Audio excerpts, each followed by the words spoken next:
Nacho, esta semana hubo pues un corte de la esperanza que muchos mexicanos teníamos de que la reforma judicial, en los términos que fue aprobada y como fue aprobada además, pues no pasara, que fuera modificada en algunas de sus partes a través de uno de los una propuesta del ministro Alcántara Carranca. No se consiguió. Se habla de que uno de los ministros o fue coherente con su modo de pensar o fue chantajeado y por eso traicionó a los otros compañeros de la Corte. ¿Tú cómo ves este asunto? Yo creo que la Corte se quedó corta.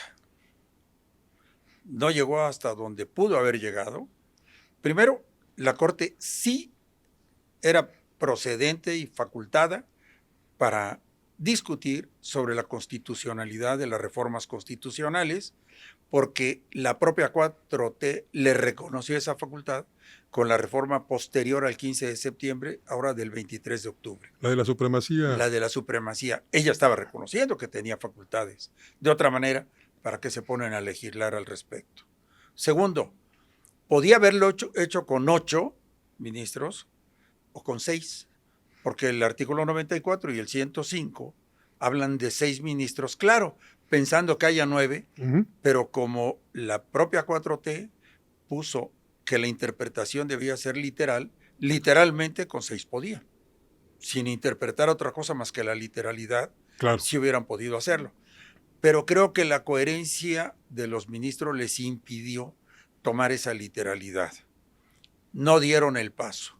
Para mí hubiera sido extraordinario que lo dieran, porque hubiera obligado al gobierno a replantear la reforma judicial, a darse cuenta de los errores y sobre todo a calmar las expectativas negativas de los inversionistas, del ámbito exterior de México, que están viendo con mucha desconfianza esta reforma judicial, que piensan que no habrá justicia para sus inversiones, no habrá seguridad jurídica, han perdido credibilidad, están perdiendo confianza en México y la propia moneda, el peso, lo está reflejando. Así es. El peso ha venido en un camino descendente de 16 a 20, 30, 20, 40, no sé cómo amaneció hoy. 20-60. 20-60, bueno, ahí están.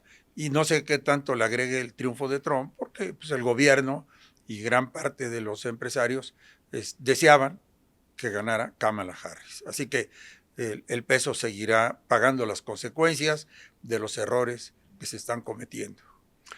Antes de que la Corte diera este fallo, estos días, se hablaba de que vendría o sobrevendría una crisis constitucional, algo que minimizó la presidenta formal Claudia Sheinbaum cuando dijo que era un problema, que sería un problema en todo caso.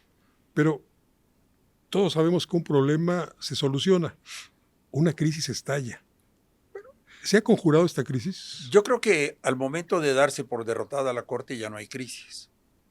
Hubo sometimiento. Así es. La crisis hubiera sido si la Corte se mantiene en su posición de declarar inconstitucional y la presidenta no hubiera hecho caso de esta resolución. Y entonces ese desacato o incumplimiento de la sentencia de la acción de inconstitucionalidad hubiera dado la oportunidad a la Corte de destituir diputados, senadores, al encargado del diario oficial, tal vez a funcionarios de la Secretaría de Gobernación en una primera instancia, prudentemente hablando. Y en una segunda, si el desacato continuaba o el incumplimiento continuaba, pues la consignación de estos funcionarios por violaciones a la justicia y además violaciones sin fuero, porque la destitución que dicte la Corte no necesita un procedimiento. El diputado deja de ser diputado y ya no tiene fuero, el senador deja de ser senador. Pero este paso ya no se atrevió a darlo la Corte. Su razón estuvo, no se trata de juzgar a la Corte, finalmente no estamos en crisis constitucional.